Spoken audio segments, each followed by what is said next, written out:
जय श्री राधे कृष्णा। प्रिय भक्तों, स्वागत है आपका भक्ति बीट्स यूट्यूब चैनल पर, जहां भक्ति संगीत, कीर्तन, भजन और आध्यात्मिकता की अविरल धारा प्रवाहित होती है। ये चैनल उन सभी भक्तों के लिए समर्पित है जो भगवान श्री कृष्ण, राधा रानी, शिव शंकर, माँ दुर्गा और अन्य देवी देवताओं की महिमा का गुणगान करना चाहते हैं। हमारे साथ जुड़े रहें। अगर आपको हमारे भजन, कीर्तन और भक्ति संगीत पसंद आते हैं तो कृपया हमारे चैनल को सब्सक्राइब करें और बेल आइकन दबाएं ताकि आपको हर नया भजन सबसे पहले मिल सके। हम आपके प्रेम और समर्थन से ही इस सेवा को आगे बढ़ा सकते हैं। अपना आशीर्वाद दें। हमें ये बताने के लिए कि आपको हमारा भजन कैसा लगा, नीचे कमेंट करें और अपने सुझाव हमारे साथ साझा करें। आपके कमेंट हमें प्रेरित करते हैं और हमें और भी सुंदर भजन बनाने की प्रेरणा देते हैं। जय श्री राधे कृष्णा। भगवान श्री कृष्ण और राधा रानी की कृपा आप सभी पर बनी रहे। हरे कृष्ण। मन पर काबू पाओ, विजय तुम्हारी होगी। भूमिका: भगवान श्री कृष्ण का जीवन और उनका ज्ञान संपूर्ण मानवता के लिए प्रेरणा स्रोत है। श्रीमद् भगवद गीता में दिए गए उनके उपदेश आज भी उतने ही प्रासंगिक हैं जितने द्वापर युग में थे। उनमें से एक महत्वपूर्ण शिक्षा है, मन पर काबू पाओ, विजय तुम्हारी होगी। इस संदेश का गूढ़ अर्थ यह है कि आत्म संयम और मानसिक दृढ़ता के बिना कोई भी व्यक्ति अपने जीवन में सफलता प्राप्त नहीं कर सकता।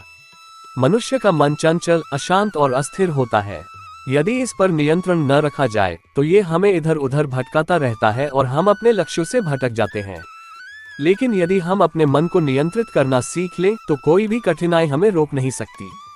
इस लेख में हम श्री कृष्ण के इसी संदेश को विस्तार से समझेंगे और जानेंगे कि कैसे मन पर नियंत्रण करके हम अपने जीवन में सफलता प्राप्त कर सकते हैं।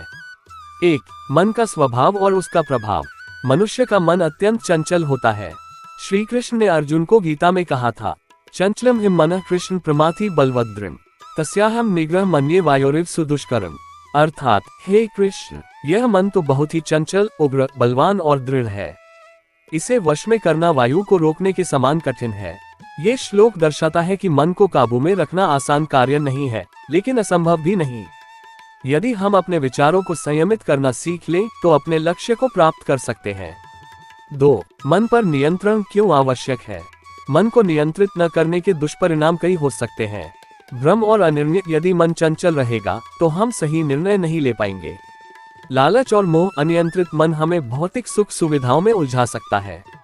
क्रोध और अहंकार: यदि मन पर काबू नहीं होगा तो छोटी छोटी बातों पर गुस्सा आएगा और अहंकार बढ़ेगा। भय और निराशा: अस्थिर मन हमें डर और असफलता की ओर धकेल सकता है।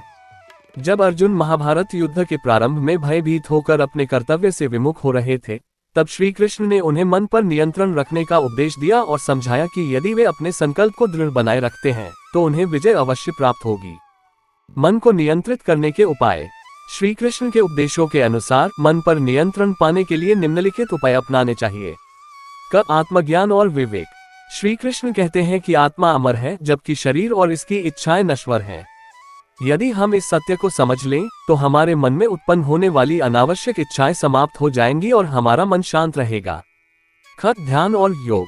गीता में कहा गया है, युञ्जन्नेव सदात्मान योगी नियतमानसः शांतिन निर्वाण परमा मत्संस्थामधिगच्छति। अर्थात, जो योगी अपने मन को संयमित करके ध्यान में लीन होता है वह परम शांति को प्राप्त करता है। योग और ध्यान के माध्यम से हम अपने मन की चंचलता को नियंत्रित कर सकते हैं और अपने विचारों को एक सही दिशा में केंद्रित कर सकते हैं। निष्काम कर्म योग। श्री कृष्ण ने कर्मयोग का सिद्धांत दिया, कर्मण्येवाधिकारस्ते मा फलेषु कदाचन। अर्थात, तुम्हें केवल कर्म करने का अधिकार है लेकिन फल की चिंता मत करो। यदि हम अपने कार्यों को निष्काम भाव से करें तो मन को विचलित करने वाले तत्वों से बचा सकते हैं और सफलता की ओर अग्रसर हो सकते हैं। सत्संग और अच्छे विचार।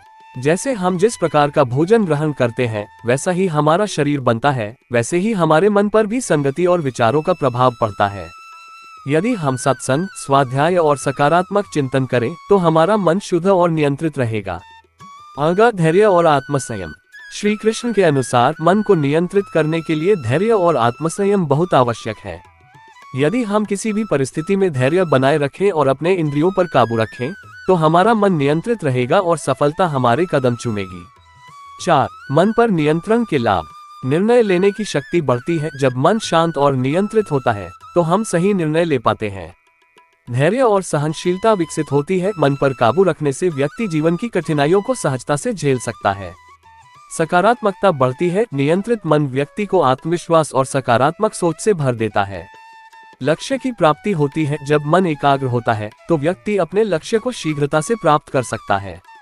आध्यात्मिक उन्नति होती है। मन पर नियंत्रण आत्मिक शांति और परम आनंद की ओर ले जाता है। 5. निष्कर्ष। श्री कृष्ण का यह उपदेश कि मन पर काबू पाओ, विजय तुम्हारी होगी, हर व्यक्ति के लिए एक महत्वपूर्ण मार्गदर्शन है। मन को नियंत्रित करना कठिन अवश्य है, लेकिन असंभव नहीं।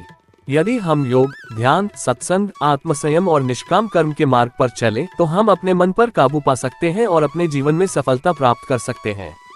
महाभारत के युद्ध में अर्जुन ने जब अपने मन पर नियंत्रण पा लिया और श्री कृष्ण के उपदेशों का अनुसरण किया तो वे विजयी हुए।